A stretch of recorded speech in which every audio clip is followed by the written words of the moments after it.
Shalom and good day all, this is the Healing29 back again for an indie comic review, and in these indie comic reviews I'll be covering the Darkstalkers Street Fighter crossover, followed by Final Boss, the next issue.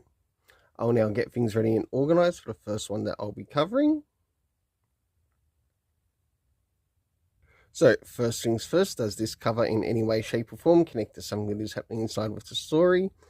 It certainly does, to which I give it a 7 out of 10. Next is the area of the internal art, as we have a look around the beginning, the middle, and of course the end, and also what's happening story-wise with the characters. So as the story begins, we seem to have a character that has, I think, turned into a bit of a werewolf of sorts, and I think this character also connects to like the Darkstalker universe. And we're not really seeing a lot of Street Fighter characters in this particular issue, even though it is meant to be a crossover. As the story progresses, we also get to catch up with the character of Morrigan and a couple of others as well. And last but not least, towards the end. For the internal art, I give it a 7 out of 10. Next is the area of the story. First things first, do we get anything time-wise? The answer is no, we don't.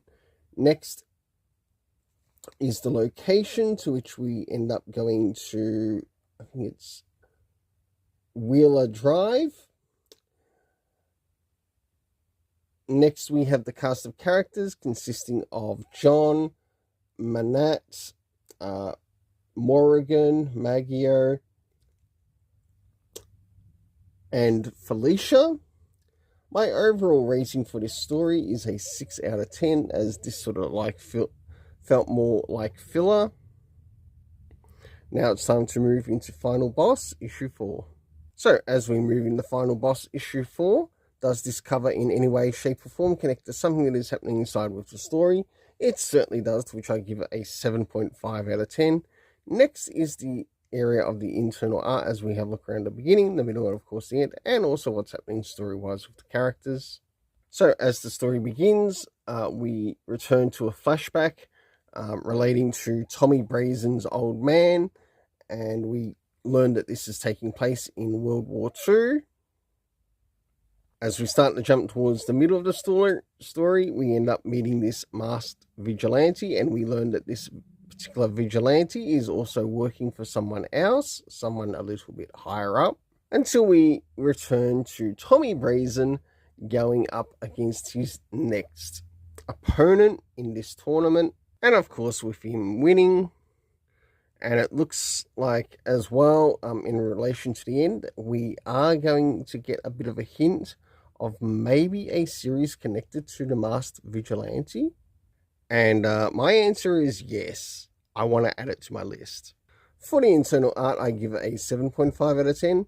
Next is the area of the story. First things first, did we get anything time-wise? We certainly did, to which we saw some things take place in World War II.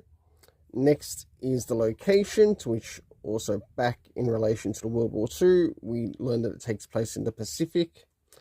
Last but not least, the cast of characters consisting of Tommy Brazen, Rabak, we also had Ritual as well as Percival, and also the appearance of the masked vigilante. My overall rating for this story is a 7.5 out of 10. Until then, let's keep it colourful and have yourself an awesome day.